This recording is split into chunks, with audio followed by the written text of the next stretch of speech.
여러분, 우리의 인생의 길 한번 떠올려 보시면 가고 싶어서 가는 길보다 어쩌면 가기 싫은데 억지로 가야 하는 길 더 많지 않나 싶습니다. 여러분, 동의가 되세요? 여러분, 가고 싶은 길만 가셨어요? 가고 싶지 않지만 어쩔 수 없이 가야만 했던 인생의 길이 더 많지 않으셨어요? 여러분, 한번 생각해 보시죠.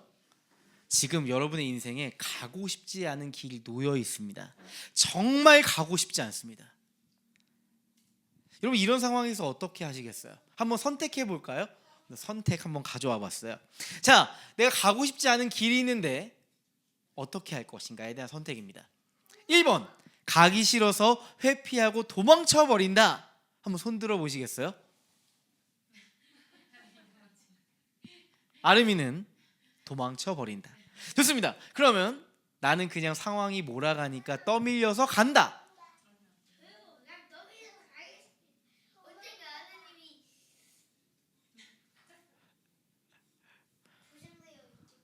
그래요.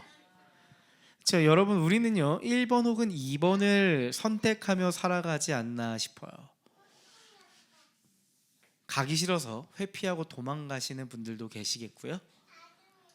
그냥 상황이 몰아가니까 떠밀려서 그 파도에 떠밀려 가듯 그렇게 가시는 분들도 있지 않을까 싶습니다.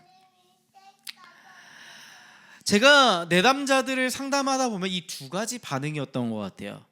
아까 1번처럼 회피적인 반응을 보이던가 아니면 2번처럼 수동적인 순응을 하는 이 두 가지 선택지를 가지고 살아갔던 일들이 있었습니다. 결국 이 두 가지는 자존감에 영향을 미치더라. 그것을 발견하게 되는데요. 사실은 이 두 가지 선택은 전혀 다른 선택이지만 사실 공통점이 있어요. 우리가 어떠한 반응으로 길을 선택하든 한켠에는 불안 심리가 있죠. 그쵸? 왜요? 나홀로 이 예측 불가의 인생의 길을 내가 개척하며 살아가야 한다는 불안 심리가 우리 안에 있어서 참 부담스럽고 무거운 책임감으로 살아갈 때가 있지 않나 싶습니다. 오늘은요, 가고 싶지 않았던 길을 가야만 하는 이들에게 주시는 하나님의 말씀입니다. 야곱은 지금 가고 싶지 않은 길에 서 있습니다. 야곱은 지금 이집트로 가야만 하는 상황입니다. 죽은 줄로만 알았던 아들 요셉이 살아있대요. 그것도 요셉이 이집트의 총리가 되어서 아버지를 애타게 찾고 있대요. 지금 야곱이 살고 있는 이 가나안 땅에는 흉년이 들어서 먹을 것이 없습니다. 여러분, 그냥 단순하게 생각하면 이집트로 가지 않을 이유가 전혀 없습니다. 아들 요셉이 날 기다리고 있고 이집트에는 먹을 것이 있으니까요. 그러니까 당장 짐을 싸서 내려가면 되는 상황인데요.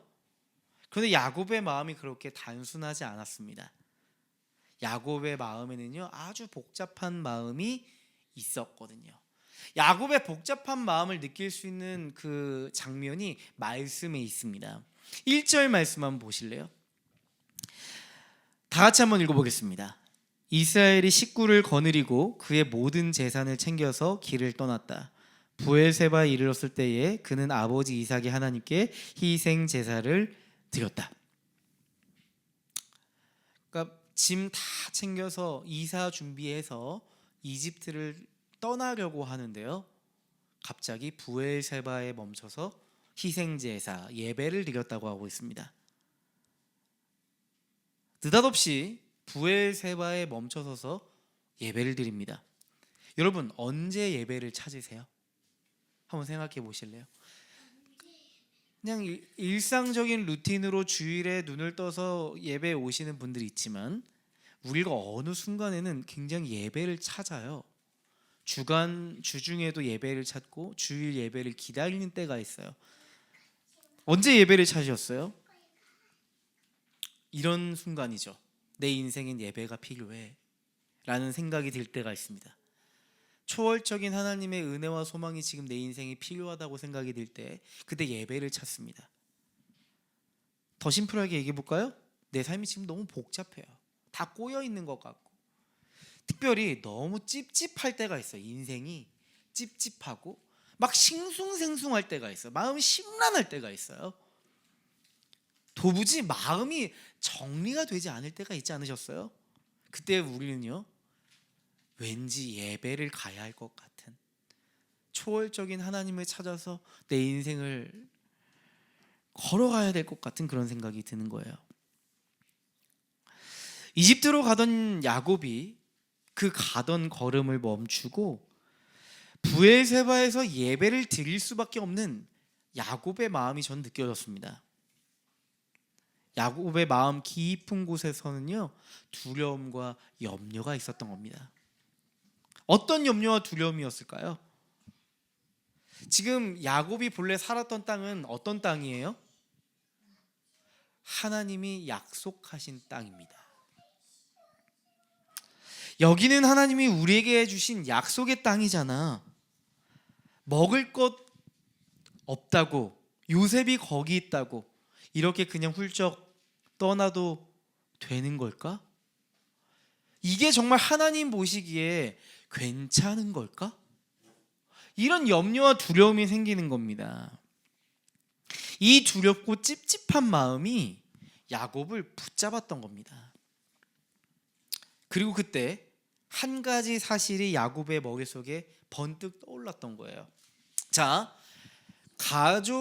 야곱의 원가족의 역사를 한번 떠올려 보시죠. 할아버지 아브라함에게 이집트는 어떤 곳이에요? 여러분 잘 아시는 것처럼 할아버지 아브라함은 흉년이 들었을 때 가나안 땅을 떠나서 어디로 가요? 이집트로 갑니다. 이집트로 내려가서 바로 왕에게 아내를 빼앗길 뻔합니다. 또한 이집트에서 어떻게든 생존하려고 살아보려고 지어낸 거짓말은 오히려 아브라함의 일가를 굉장히 위태롭게 만들었습니다. 결정적으로 그거는 할아버지의 사건일 뿐만 아니라 아버지 이삭에게도 하신 하나님의 말씀이었어요. 창세기 26장 1절 2절을 보면 이렇게 써 있어요. 일찍이 아브라함 때에 그 땅에 흉년이 든 적이 있는데 이삭 때에도 그 땅에 흉년이 들어서 이삭이 그랄의 블레셋 왕 아비멜렉으로 갔다. 그 다음 말씀 보세요. 주님께서 이삭에게 나타나셔서 말씀하셨다. 이집트로 가지 말아라. 내가 너에게 살라고 한 이 땅에서 살아라 라고 하나님은 직접적으로 말씀하십니다. 할아버지 아브라함의 때도 심각한 흉년이 있었고요, 아버지 이삭의 때도 심각한 흉년이 있었습니다. 먹고 살기 힘든 그때 할아버지 아브라함도 아버지 이삭도 흉년을 피할 수 있는 곡식이 있는 이집트로 떠났거든요. 그때 하나님은 아브라함과 이삭에게 분명하게 말씀하셨습니다. 이집트로 가지 말아라 라고 말씀하셨어요. 야곱에게 이 흉년이라는 상황과 또한 거기에 맞물린 이집트라고 하는 도시는요, 우리 집안이 가면 안 되는 땅인 거예요. 우리 집안이 가면 안 된다고 배웠던 땅이 바로 그곳입니다. 야곱이 이집트를 그토록 두려워한 건요, 단순히 가본 적 없어서 낯선 길이라서가 아니었어요. 가족들이 겪어온 역사 때문이었어요. 여긴 가지 말아야 할 길이라는 게 너무나도 자명해 보였기 때문입니다. 여러분 맞아요. 여러분 내가 옳다고 믿어온 길로부터 떠나는 건요, 정말 어려운 일입니다. 누적된 경험을 통해서 선택한 길을 내려놓는 것은 굉장히 두려운 일입니다. 지금 야곱의 마음이 그렇습니다. 여러분 야곱이 경험했던 이 두려움은요, 사실 우리에게도 아주 익숙하게 느끼는 두려움이 아닌가 싶습니다. 여러분 우리도 가고 싶지 않은 그 길에서 가야만 하는, 갈 수밖에 없는 현실에 놓일 때가 있습니다. 내가 익숙하게 걸어온 길과는 전혀 다른 방향의 길을 가야만 할 때가 있어요. 이런 거죠. 난 이렇게 사는 게 맞다고 생각했는데, 난 이 길로 가는 게 옳다고 믿었는데, 그런데 내 상황이, 내 현실이 전혀 다른 길로 날 몰아넣는 겁니다. 내가 믿어왔고 내가 경험했던 길과는 전혀 다른 길로 나를 몰아넣습니다. 여러분, 이럴 때 우리는 왜 그토록 두려운 걸까요? 여러분, 우리가 살아오면서 쌓아온 이 경험은요, 아마 여러분의 인생의 기준이 되고 잣대가 되었을 겁니다. 여러분, 인생이란 이 경험은요, 새로운 걸 도전하고 추진하게 하는 연료가 됩니다. 또한 반면에 이 경험은 때로는 우리 인생의 브레이크가 되기도 합니다. 전에 이러다가 실패했잖아. 그러면서 그 도전의 길, 그 반대의 길을 가는 곳에 대해서 굉장히 두려워하게 되는 거죠. 그 실패의 경험이 나를 붙잡고 놓아주지 않을 때가 있습니다. 그게 바로 이 두려움, 이 두려움의 정체입니다. 내 안의 경험이 자꾸 브레이크를 밟게 만드는 겁니다. 주저하게 만드는 겁니다. 우리의 마음 안에 가지마, 가지마 라고 소리치는 겁니다. 실패할지도 모른다는 이 가능성, 내가 통제할 수 없을 수도 있다는 이 가능성, 앞이 전혀 예측되지 않는다는 이 가능성, 이런 부정적인 가능성이 총합이 돼서 눈덩이처럼 불어나는 겁니다. 그래서 결국 이것들이 우리의 두려움이 되고 마는 겁니다. 지금 야곱도 딱 그랬어요. 여러분, 야곱의 두려움이 어디서부터 왔어요? 가족으로부터 왔습니다. 가족의 경험으로부터 지금 왔습니다. 할아버지가 이집트에서 겪었던 그 실패, 아버지가 하나님께 받은 가지 말라는 이 선명한 메시지, 그 누적된 경험과 기준이 지금 야곱의 마음을 붙잡고 있는 겁니다. 여러분, 우리도 똑같지 않나 싶어요. 내가 쌓아온 경험이 오히려 내 인생의 길 앞에서 나를 주저하게 만듭니다. 가기 싫은 길을 우리가 갈 때 여러분, 우리의 판단력이 흔들립니다. 평소에 그렇게 탁월하고 지혜롭던 사람도 그 순간에 두려움에 휩싸이면 이상한 결정을 할 때가 있어요. 여러분, 두려운 건 뭔지 아세요? 우리의 판단을 어리석게 만들기 때문입니다. 아까 서론에서 말씀드린 것처럼 가고 싶지 않지만 가야만 하는 현실 속에서 우리는 때로는 불안에 그냥 떠밀려서 결정해 버릴 때가 있습니다.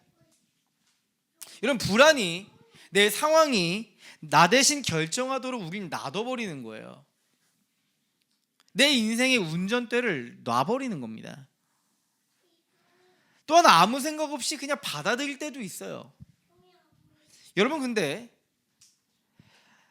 아무런 문제의식 없는 이 수용이 사실 더 위험하게 만들 때가 있습니다. 우리 자신을요. 겉으로 봤을 때 아무런 문제가 없거든요. 근데 우리는 어떤 선택을 할 때 치열한 고민을 하고 어떤 과정을 갖고 어떤 질문을 해봐야 하는데, 그냥 받아들인다는 건 나 스스로 내 존재를 무시해버리는 꼴입니다. 겉으로 봤을 때 야, 너 굉장히 쿨하다, 너 굉장히 결단력이 있다 라고 보이지만 사실은 나 자신을 방치하는 거예요. 고민해야 될 때 고민하지 않고, 질문해야 될 때 질문하지 않고, 문제의식을 가지고 바라봐야 될 때 그렇지 않는다는 건 우리가 우리 스스로를 방치하는 거예요. 아까 제가 얘기했던 것처럼 상담 장면에서 수동적 수능의 모습이죠. 우린 때로는 결정 자체를 회피합니다. 판단해야 하는 걸 자꾸 미루고 생각하기를 피하고 자꾸 다른 데로 도망쳐버립니다.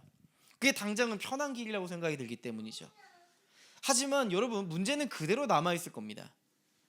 그리고 그 불안을 숨길 뿐이지 그 불안은 점점 누적되고 있습니다. 회피적 반응이죠. 저는 이런 우리 인생을 살아가는 우리에게, 이런 모습으로 인생을 살아가는 우리에게 하나님이 질문하시는 것만 같았습니다. 유나, 가고 싶지 않은 그 길에서 넌 어떤 반응을 하며 살아가고 있니? 가고 싶지 않지만 가야만 하는 현실에서 혹시 두려움에 사로잡혀 있진 않니? 두려움 속에서도 너가 가야 할 이유를 찾아야 하지 않겠니? 라고 저에게 질문하시는 것 같았습니다. 저에게 질문하실 뿐만 아니라 이 자리에 있는 여러분들에게도 하시는 하나님의 질문입니다. 야곱은 가고 싶지 않았던 길에서 어떤 결정을 했을까요? 회피적 반응을 했을까요? 수동적인 순응을 했을까요? 아니요. 야곱은 직면을 결정합니다. 여러분, 직면이라는 건 이 악물고 버티며 돌파하는 그런 홀로 개척의 직면을 이야기하는 것이 아닙니다. 야곱은 하나님으로부터 자신이 가야 할 삶의 길을 찾는 직면을 합니다. 가고 싶지 않지만 가야만 하는 길에서 야곱은 두려움을 안고 멈춰섭니다. 하나님을 예배하고자 합니다. 하나님과 연결되려고 합니다. 나의 피난처 되신 하나님, 하나님의 날개 그늘 아래에 숨고자 하는 겁니다. 여러분, 야곱이 예배를 드렸다고 하는 그 브엘세바는요, 어떤 곳인 줄 아세요? 지리적으로 볼 때 어떤 곳이냐면 약속의 땅 가나안의 남쪽의 맨 끝에 있는 지역이에요. 그러니까 이런 거예요. 서울로 얘기하면 노원구입니다. 이제 노원구 상계동에서 조금 더 가면 어디예요? 의정부입니다.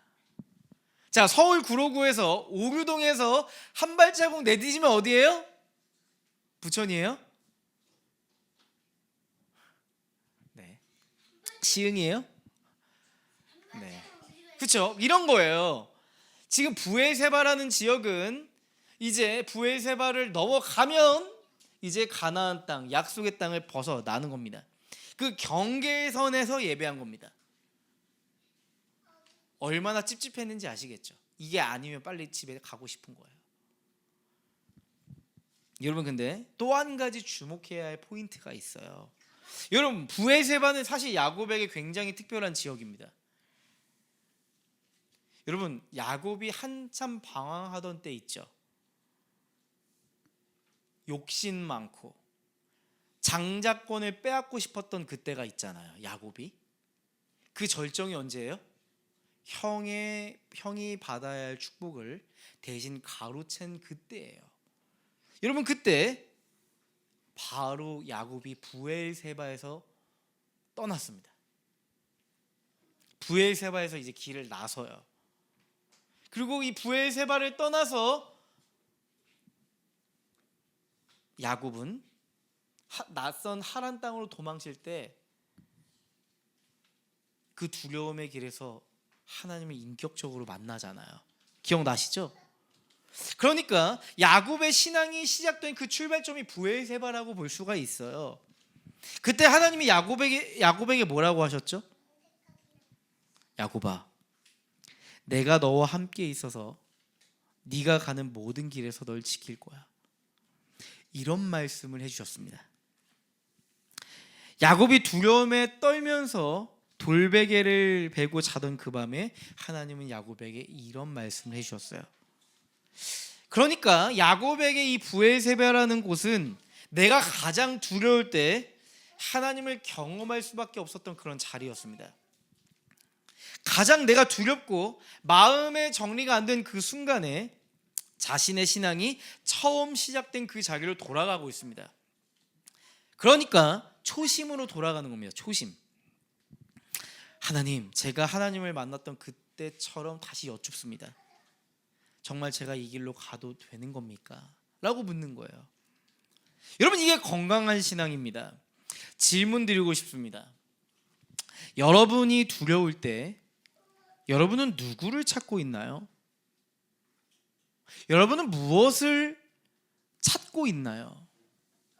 무엇을 의존하고 있나요? 한번 질문해 보세요, 스스로에게. 여러분 두려울 때 누구를 찾고 계세요? 무엇을 찾고 계세요? 무엇을 의존하고 있어요? 그게 여러분이 갖고 있는 신앙입니다. 여러분, 우리는 이렇게 생각하는 경향이 있어요. 두려움 하나 없는 완전하고 흠 없는 상태로 하나님께로 나아가야 한다. 그게 건강한 신앙일 것이다 라고 생각해요. 두려움 하나 없이 흠 없는 상태로 하나님께 나아가는 것이 건강한 신앙일 것이다, 신앙의 태도일 것이다 생각하는데요, 사실 그렇지 않습니다. 여러분, 상담에서요 가장 건강한 결정은 어떤 결정인지 아세요? 두려움이라고 하는 이 균이 없는, 전혀 없는 이 무균실 상태에서 내리는 결정이 아니에요. 사실 두려움 하나 없는 현실은 전혀 없어요. 그런 건 가능하지 않아요. 두려움 없는 무균실 같은 상태에 있는 인생은 없어요. 분명 누구든지 내 삶에 크고 작은 두려움이 하나씩은 다 있거든요. 그럼에도 불구하고, 그런 두려움이 있음에도 불구하고 안정감을 가지고 나 자신을 위해 건강한 결정을 하는 것, 상담은요 그런 태도를 갖도록 돕는 거예요. 맞아요. 건강한 신앙은요 두려움을 가진 채로 피난처 되시는 하나님 앞에 나아가는 겁니다. 여러분, 애착을 경험해 보신 적 있으세요? 애착. 아까 제가 여러분은 두려울 때 누구를 찾고 있습니까? 무엇을 찾고 있습니까? 무엇을 의존합니까? 라고 물었을 때 그 찾는 대상이 여러분의 애착의 대상입니다. 만약 내가 두려움이 찾아왔을 때 무엇도 찾을 수 없다면 내 안에 애착의 대상이 없는 겁니다. 하나님과 애착이 없든, 부모와 애착이 없든, 아내와 남편에게 애착이 없든, 서로 사랑하는 연인에게 애착이 없든, 친구에게 애착이 없든 애착의 대상이 없는 겁니다. 불안정 애착 상태에 있는 겁니다. 여러분, 아기가요 낯선 곳에 가거나 낯선 사람을 만나면 어떻게 해요? 울 때가 있습니다. 울어요. 엄마 도와줘, 나 힘들어, 나 이 사람 무서워, 여긴 어디야 하고 웁니다. 말을 못하니까 울어요. 엄마는 그 아이의 울음소리를 눈치채고 이내 안아줍니다. 등을 토닥여줍니다. 너무 신기하게도 아기는 엄마 품에 들어가면 울음을 어떻게 해요? 뚝 그칩니다. 그러고 이제 마음이 좀 진정되면 낯선 남의 집에 가서 탐색을 시작합니다. 기어다니면서 낯선 환경을 두리번 하면서 아까 봤던 무서운 아저씨의 얼굴을 한번 쳐다봤다가 외면도 했다가 기어다닙니다. 안정애착이에요. 여러분, 우리가 불안할 때 돌아가서 안길 그런 안정애착의 대상이 있으세요? 만약 있다면 여러분은 그 품에서 안정을 회복하면서 다시 낯선 세상으로 나갈 힘을 얻습니다. 다시 한번 여쭤보고 싶어요. 여러분은 두려움에 휩싸일 때 돌아가 안길 안정 애착의 대상이 있으세요? 분명히 말씀드립니다. 하나님은 우리에게 안정 애착을 줄 수 있는 유일한 대상입니다. 사람의 사랑은 한계가 있지만 하나님의 사랑은 무한한 사랑입니다. 여러분, 야곱이 지금 딱 그걸 하고 있어요. 가고 싶지 않은 길에서 불안이 막 밀려오니까요, 야곱은 지금 나에게 가장 안전한 품이 무엇인가 고민했고 하나님을 예배하며 하나님과 연결되며 하나님께 돌아가고 있습니다.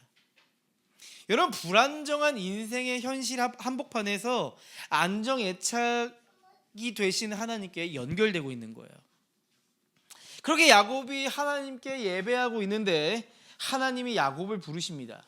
야곱아, 야곱아 부르십니다. 46장 2절 보면 밤에 하나님의 환상 가운데서 야곱아 야곱아 하고 이스라엘을 부르셨다. 참 재밌죠? 야곱아 야곱아 하고 야곱을 부르셨다고 하면 되는데 야곱아 야곱아 하고 이스라엘을 부르셨다, 이렇게 성경에 있어요. 이름이 바뀌었잖아요. 하나님이 야곱의 이름을 이스라엘로 바꾸셨잖아요. 하나님은 의도적으로 미생이었던 그 이름 야곱아 야곱아 이렇게 부르십니다. 이름이 바뀌었지만 이스라엘이라고 하는 하나님이 주신 아름다운 이름을 가졌지만 여전히 미생과 같았던 그 시절의 마음을 가지고 있는 이스라엘에게 야곱아 야곱아 부르십니다. 아마 야곱의 입장에서는 초심을 생각했을 겁니다. 예수님을 처음 만났던 그때, 하나님을 처음 만났던 그때, 하나님 없이는 이 불안을 해결할 수 없어서 그때를 떠올렸을 겁니다. 맞아, 그때도 하나님 나를 야곱아 야곱아 부르셨는데 지금도 나를 야곱아 야곱아 부르시는구나, 이런 생각을 했을 겁니다. 여러분, 성경에서 이름을 2번 부를 때가 종종 등장하거든요. 언제 불렀을까요? 아브라함아 아브라함아 2번, 모세야 모세야 2번, 사무엘아 사무엘아 2번. 기억나세요? 하나님은 2번 부르실 때가 있어요. 그런데 여러분, 이때 야곱의 대답을 한번 주목해 보시죠. 제가 여기 있습니다 라고 대답합니다. 히브리어로 힌네니라고 하는 단어예요. 여러분, 이 힌네니라고 하는 답은요, 언약 백성들에게 나타나는 반응이에요. 힌네니, 제가 여기 있습니다. 자, 아브라함이 모리아 산에서 하나님이 아브라함을 부르십니다. 아브라함아 아브라함아. 그때 아브라함이 하나님 앞에 이렇게 반응합니다. 힌네니, 주님 제가 여기에 있습니다 라고 반응합니다. 모세가 떨기나무 앞에서 모세야 모세야 부를 때 모세는 하나님 앞에 이렇게 고백합니다. 힌네니, 주님 제가 여기에 있습니다 라고 얘기합니다. 사무엘이 성전에서 하나님이 나를 부르실 때 힌네니 고백합니다. 주님 제가 여기에 있습니다. 여러분, 이 힌네니라고 하는 이 언약 백성의 반응 안에는요, 이런 행간의 의미가 담겨 있죠. 주님, 전 지금 너무나도 두렵습니다. 그런데 주님, 제가 주님 앞에 서 있습니다. 주님 제가 여기에 있습니다. 저에게 말씀하여 주십시오. 하나님을 향한 온전한 신뢰와 헌신의 반응이죠. 야곱은 이렇게 하나님과 지금 연결되고 있습니다. 하나님께 반응하는 야곱에게 하나님은 말씀하십니다. 3절과 4절 말씀이에요. 다 같이 한번 읽어볼까요? 하나님이 말씀하셨다. 나는 하나님 곧 너의 아버지의 하나님이다. 이집트로 내려가는 것을 두려워하지 말아라. 내가 거기에서 너를 큰 민족이 되게 하고 나도 너와 함께 이집트로 내려갔다가 내가 반드시 너를 거기에서 데리고 나오겠다. 요셉이 너의 눈을 직접 감길 것이다. 여러분, 하나님이 야곱에게 나타나셨어요. 그리고 이제 말씀을 시작하세요. 어떤 게 예측돼요? 할아버지 아브라함에게 하셨던 것처럼, 아버지 이삭에게 하셨던 것처럼, 야 야곱아, 이집트는 아니야, 돌아가, 거긴 아니야 라고 말씀하실 법하잖아요. 그렇죠? 근데 그렇게 말씀하시지 않으세요. 야곱이 그토록 가고 싶지 않아 하는 그 이집트의 길을 이제 가지 않아도 돼 라고 말씀하시지 않으세요. 대신 어떻게 말씀하세요? 너가 가고 싶어 하지 않아 하지만 너가 가야만 하는 그 이집트의 길에 내가 함께 갈 거야 라고 말씀하십니다. 반전의 말씀이죠.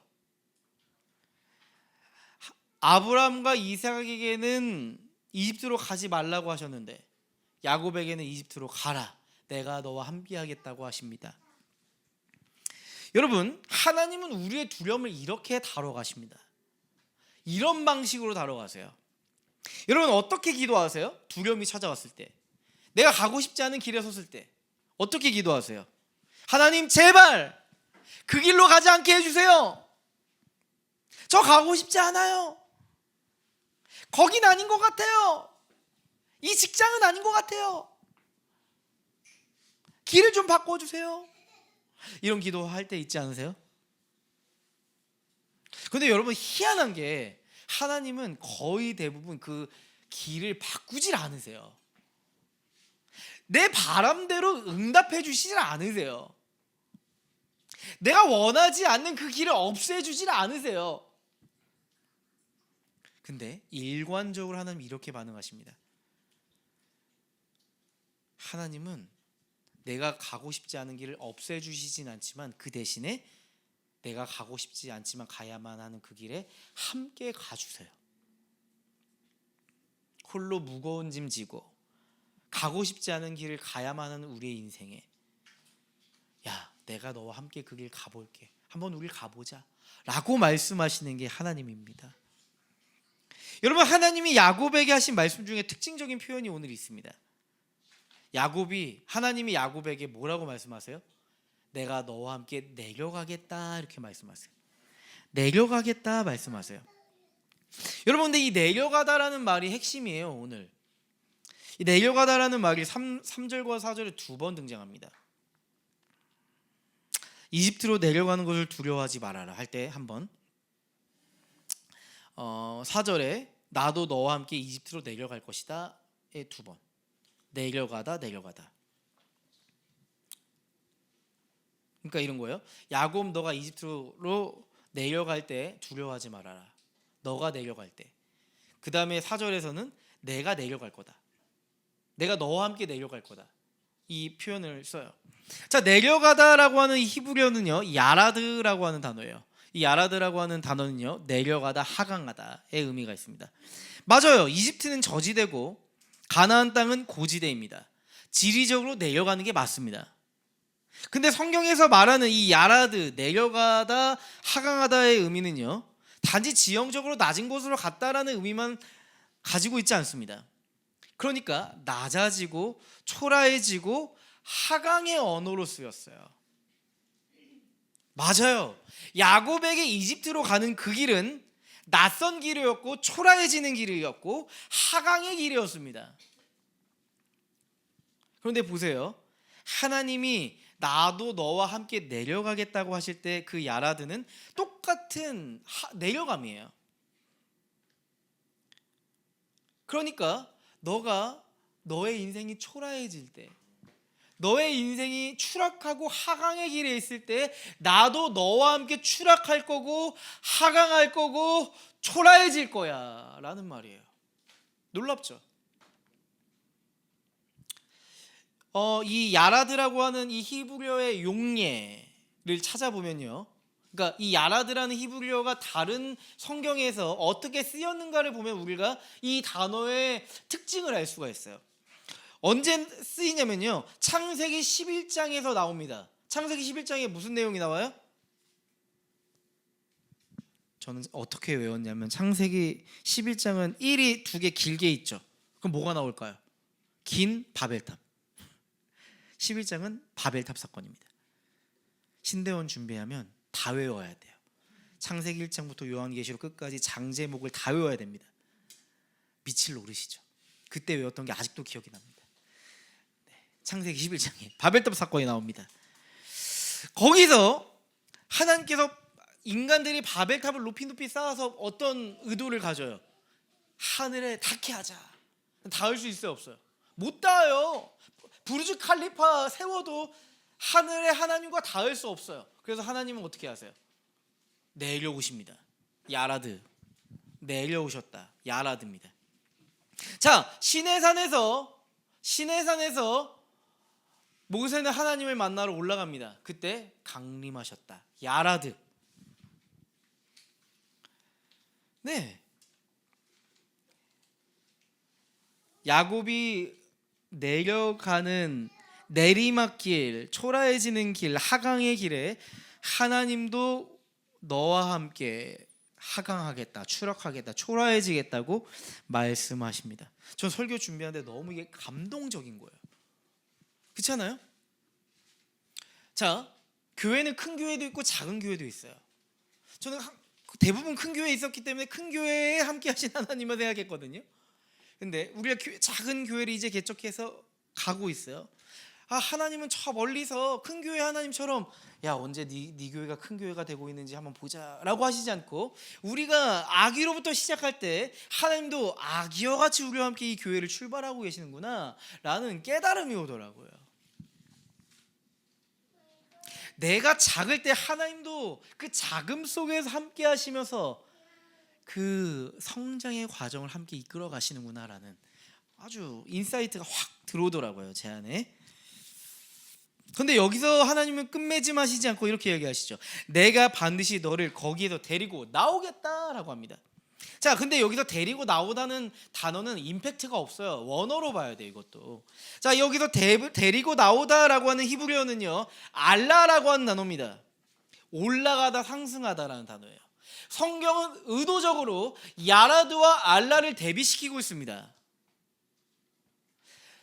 야라드와 알라는 정반대의 단어예요. 야라드가 내려가다, 하강하다의 단어라면 알라는 올라가다, 상승하다라는 단어입니다. 반드시 야곱아, 틀림없이 야곱아, 내가 너를 다시 들어 올릴 거야. 내가 다시 너를 일으킬 거야.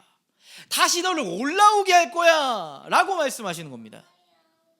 내가 다시 너를 약속의 땅으로 돌아오게 할 것이다. 나의 언약 안에서 너는 다시 올라갈 것이다 라고 말씀하시는 겁니다. 지금 너의 인생이 점점 낮아지는 것처럼 느껴지니? 아니, 내가 너를 다시 높이리라 말씀하시는 겁니다. 여러분, 성경에 이런 말씀이 꽤 많아요.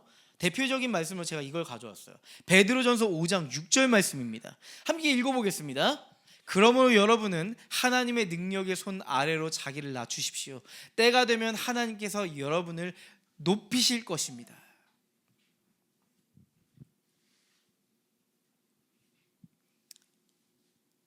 여러분, 우리의 인생이 낮아질 때 하나님 함께 낮아지시고, 때가 되면 하나님께서는 우리를 높여주십니다.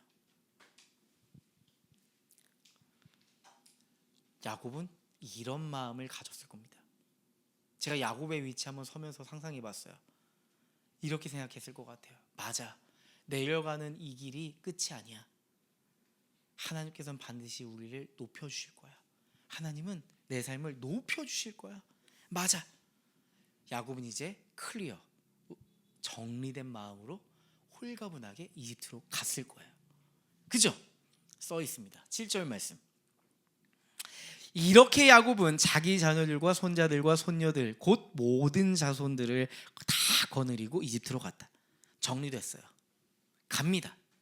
이집트로 갑니다. 여러분, 이제 야곱에게 이집트는요, 더 이상 가고 싶지 않은 길이 아닙니다. 더 이상 어쩔 수 없이 끌려가는 길이 아니에요. 이제 이집트는 어떤 길이에요? 하나님과 함께 가는 길이 됩니다. 여러분, 지금 여러분의 인생이 여전히 불확실하다고 느껴지시는 분이 계실까요? 여전히 우리의 삶이 낯설고 험난할지 모릅니다. 가고 싶지 않은 길이 너무 많아서 힘들 수 있습니다. 여러분, 하나님이 그 길에 함께하고 계십니다. 그래서 여러분의 인생의 길은 더 이상 가고 싶지 않은 길이 아니라 하나님이 나와 함께 하시는 길이 되었습니다. 놀라운 일이죠. 여러분, 저에게 교회 개척이라는 이 길이 바로 이런 길이었습니다. 약 5년 전까지만 해도 교회 개척이라고 하는 이 키워드는요, 굉장히 무모한 길이라고 생각이 들었습니다. 말 그대로 내려가야만 가능한 길이라고 생각했습니다. 왜냐하면 한 번도 경험해 본 적 없던 길이기 때문입니다. 제가 부교육자 생활할 때는 이미 건물이 있었고 교역자 사무실이 있었고 지하 주차장에 내려가서 엘리베이터를 타고 교역자실에 들어가면 됐고, 모든 예배 세팅이 저는 올라가서 설교만 하면 되고, 음향 엔지니어가 있고 촬영을 해주는 사람이 있고 모든 세팅이 다 갖춰져 있는 그런 곳에서 이제 했었으니까, 야, 개척교회는 아무것도 없다며, 그렇게 거기서 시작해야 된다며, 내가 그런 걸 할 수 있을까? 뭐 이런 생각이 들었단 말이죠. 정말 낯설고 험난하고, 다들 교회 개척이라는 말을 꺼내면 야, 진짜 쉽지 않을 텐데, 뭐 이런 말들을 저도 했었거든요. 네. 뭐 그런 얘기를 이제 목회자들끼리 하다 보면 이런 생각했던 것 같아요. 이런 생각을 했던 것 같아요. 그래, 교회 개척은 굉장히 어려운 일이야. 나는 아닌 거야 같아. 뭐 이런 생각을 많이 했던 것 같아요. 난 못해. 나로선 갈 수 없는 길이야. 이런 생각을 했던 것 같아요. 여러분, 근데 지금 저는 그 길을 걷고 있잖아요. 그렇죠? 제가 꿈이 커서 도전 의식이 있어서, 용기가 있어서, 역량이 있어서 이 길을 가는 것이 아닙니다. 단 한 가지였습니다. 제가 지금 이 길을 걸어갈 수 있는 것, 내려와서 이 길을 내려갈 수 있었던 것, 도전할 수 있었던 것은 하나님이 함께 하시기 때문입니다. 이제 교회 개척은 사람들의 평가처럼 험난하고 고되고 미래가 보이지 않는 길이 아니라 교회 개척의 길은 저에게 하나님이 함께 하시는 길이 되었습니다. 그리고 이 교회는 내 교회가 아니라 하나님이 함께 하시는 교회라는 인식이 생기게 됐습니다. 그래서 저는요, 두려움이 아닌 소망으로 교회를 개척해 나가고 있습니다. 여러분, 여러분의 인생을 어떻게 개척하고 계세요? 여러분의 인생도 개척이잖아요. 한 번도 가보지 않은 길을 매일 가셔야 되잖아요. 그렇죠? 20대를 경험해서 20대 이렇게 살면 되네 했는데 30대 되고, 30대 이렇게 살면 되네 했는데 40대가 되고, 그렇죠? 20대 때는 항상 건강하다고 생각하잖아요. 이제 30대가 되잖아요. 다들 내 몸이 예전과 같지 않네. 내 몸조차도 가보지 않은 길이에요. 낯설어져요. 점점 시력도, 청력도, 내 마음도 다 계속 달라져요. 계속 가보지 않은 길을 우리는 갈 수밖에 없어요. 계속 두려워요. 나로서는 할 수 없을 것 같아요. 불안해요. 외롭고 고독해요. 그때 여러분, 우리에게 필요한 건 어떤 길이에요? 나 홀로 내 인생을 개척하며 가보지 않은 길을 걸어가는 거 너무 힘들잖아요. 그때 하나님과 함께 걸어가는 인생의 개척이 우리의 인생에 필요한 거죠. 여러분, 야곱과 함께 이집트로 내려가신 하나님, 야곱과 함께 다시 약속의 땅으로 돌아오실 하나님을 보면 떠오르는 한 분이 있습니다. 바로 예수 그리스도입니다. 성경은 예수님에 대해서 이렇게 말씀하고 있습니다. 빌립보서 2장 6절과 7절 말씀이에요. 다 같이 읽어보겠습니다. 그는 하나님의 모습을 지니셨으나 하나님과 동등함을 당연히 생각하지 않으시고 오히려 자기를 비워서 종의 모습을 취하시고 사람과 같이 되셨습니다. 그는 사람의 모양으로 나타나셔서 자기를 낮추시고 죽기까지 순종하셨으니 곧 십자가에 죽기까지 하셨습니다. 빌립보서의 말씀을 보면, 예수님의 행적이 나타난 복음서를 보면 예수님의 하강의 이야기, 예수님의 내려감의 이야기가 나옵니다. 첫 번째 하강은 뭐예요? 하나님의 첫 번째 하강은 뭐였을까요? 완전하신 창조주 하나님이 불완전한 피조물 사람으로 오셨다는 것입니다. 이게 첫 번째 하강입니다. 여러분, 창조주가 피조물이 되는 것만큼 더 깊은 추락은 없을 겁니다. 한 회사의 회장이 말단부터 시작하는 거, 이것만큼 큰 추락은 없을 겁니다. 두 번째 하강은 뭘까요? 여러분, 창조주가 피조물로 왔다면 어떻게 와야 할까요? 사람 중에 가장 큰 힘을 가졌고, 가장 큰 권력을 가졌고, 가장 큰 세력을 가지고 있는 존재로 와야지 마땅하잖아요. 근데 여러분, 예수님은 어떻게 오셨어요? 자신을 낮추셨습니다. 가장 초라한 인생의 모습으로 오셨습니다. 예수님의 탄생 자체가 인생의 초라함을 보여주죠. 날 곳이 없어 가족의 짐승의 구유에서 나셨습니다. 얼마나 초라한 인생이에요. 또한 예수님은 어디서 태어나셨어요? 나사렛, 그 촌동네에서 태어나셨어요. 그 누구도 살아가고 싶지 않은 그런 인생의 길을 스스로 걸으셨습니다. 두 번째 하강입니다. 여러분, 근데 예수님의 하강의 절정은 어디예요? 맞아요. 오늘 빌립보서 2장 8절에서 나온 것처럼 십자가에 죽기까지 하셨습니다. 하강의 절정입니다. 예수 그리스도의 십자가의 죽음입니다. 사실 예수님은 그 처참한 죽음의 자리까지 내려가실 만한 이유가 없었어요. 예수님은 무죄한 분입니다. 흠없는 분입니다. 그런데 예수님은 가장 낮은 하강의 길을 걸어가십니다. 스올의 길에 걸어가십니다. 가장 낮은 곳에 추락하십니다. 여러분, 우리의 눈으로 보기에는 예수님이 가고 싶지 않은 길을 억지로 끌려가셨다고 보여요. 근데 전혀 그렇지 않았습니다. 예수님은 스스로 이 세 가지의 하강을 선택하셨습니다. 왜요? 왜가 중요하죠. 왜 그러셨을까? 왜 그러셔야만 했을까? 왜 이 세 가지 추락, 이 세 가지 하강을 왜 예수님은 경험하셔야만 했을까? 성경은 분명하게 얘기하고 있죠. 요한복음 3장 16절입니다.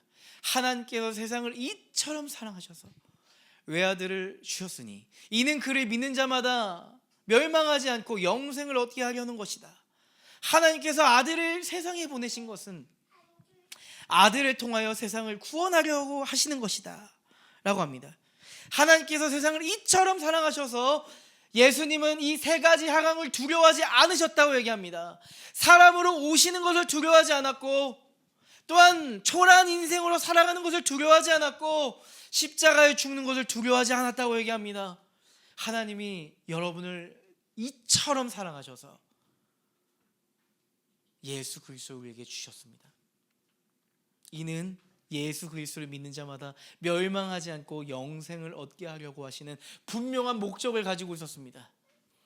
아들을 통해서 세상을 구원하시기 위해서 이 세 가지 추락, 이 세 가지 하강을 선택하신 겁니다. 소망을 잃어버린 채 절망을 살아가는 우리의 존재, 우리의 인생을 건져내기 위해서, 구원하기 위해서 예수님은 끝까지 그 하강의 길, 추락의 길을 걸어가신 겁니다. 여러분, 근데 이 죽음의 추락이 끝이 아니었습니다. 예수님은 다시 올라가십니다. 에베소서 4장 10절 말씀에 보면 이렇게 써 있어요. 성경은 분명하게 써 있습니다. 내게 오셨던 그분은 하늘의 가장 높은 데로 올라가신 바로 그분입니다 라고 얘기합니다. 추락하셨던 예수 그리스도는 다시 올라가십니다. 여러분, 올라가심을 떠올리면 뭐가 떠올라요? 부활. 죽음이라고 하는 가장 낮은 곳까지 추락하셨던 예수님은 부활하심으로 다시 올라가십니다. 저는요, 야곱에게 주셨던 그 약속이 성취되었구나 생각했어요. 반드시 다시 올라오겠다고 하는 것은 지리적으로 가나안 땅에 돌아오게 하시겠다는 말씀이기도 하지만 이 말씀은 어떤 것에 대한 예표예요? 예수 그리스도를 통해서 죽음의 절망에 내려가 있는 우리 인생을 다시 예수 그리스도의 부활을 통해서 올라가게 할 것이다 라고 하는 예표적인 말씀 아니겠어요? 그죠? 다시 올라오겠다 하시는 이 알라의 말씀, 알라신 말고요, 아까 히브리어 알라의 말씀은요, 예수 그리스도 안에서 궁극적으로 완성되고 맙니다. 자, 여러분, 예수 그리스도의 내려가심과 올라가심, 예수 그리스도의 십자가의 죽음과 죽음을 이기신 부활은요, 내가 너와 영원히 함께 하시겠다는 하나님의 결정적인 선언입니다. 아멘 아니에요? 은혜가 되지 않으세요? 저에겐 소망이 되었습니다. 이게 신앙의 본질이에요. 예수 그리스도께서 우리를 위해서 하신 일입니다. 핸드폰으로도 찍으시고 마음에도 새기세요. 네. 여러분, 여러분의 인생의 한복판에서 두려운 길을 걷고 계신 분 계세요? 괜찮습니다. 이제 그 길은 나 홀로 걷는 길이 아니기 때문입니다. 나와 함께 내려오시고 나와 함께 올라가시는 예수 그리스도와 함께하는 길이기 때문에 우리의 인생엔 소망이 있습니다. 그래서 그리스도인들은요, 절망이 아니라 소망의 길로 살아갑니다. 여러분, 제가 기도할게요. 가고 싶지 않은 그 길이 이제는 주님과 함께 걷는 길이 되기를 여러분, 제가 기도할게요. 이제는 주님과 함께 없는 여러분이 걷는 그 길에 나를 이토록 사랑하는 예수 그리스도를 만나기를 기도하겠습니다. 그럼 그렇게 한 주간 살아가는 여러분들 되시기를 소망합니다. 여러분 옆에 있는 분들에게 이렇게 이야기해 주시면 좋겠습니다. 하나님이 너와 함께 걸어가셔라고 얘기해 주시면 좋겠습니다. 아멘. 그것을 믿으며 우리 인생의 길을 살았으면 좋겠고요. 또 한 가지, 사실 오늘의 설교는 오늘 한 분이 오신다 그래서 제가 딱 복음적 설교를 준비한 거였거든요. 사실은 더 하고 싶은 얘기가 있었는데 이제 교회에 대한 내용을 뺐어요. 근데 이런 생각이 들어요. 원고에는 제가 넣지 않고 생각만 하고 있었는데 우리끼리 있으니까 한번 얘기해보고 싶은 생각이 들었어요. 여러분, 그리스도인 공동체는 바로 이런 길입니다. 우리가 서로가 서로를 위해서 그 사람의 인생에 함께 내려가 주는 겁니다. 그리스도께서 그러하셨던 것처럼 내 옆에 있는 이들의 아픔과 눈물, 가고 싶지 않은 그 길에서 우리가 함께 걸어가 주는 겁니다. 그게 교회 공동체입니다. 함께 내려가 주는 겁니다. 우리 함께 올라갈 생각만 하고 있잖아요. 좋아요, 함께 올라가야죠. 근데 함께 내려가기도 하는 겁니다. 우리가 교회를 함께 이뤄가다 보면요, 여러분 잘 아시겠지만 내려가는 사람이 있어요. 난 열심히 올라가고 있는데 열심히 내려가고 있는 사람이 있어요. 그때 우리는 그 내려가고 있는 사람의 손을 잡아줘야 돼요.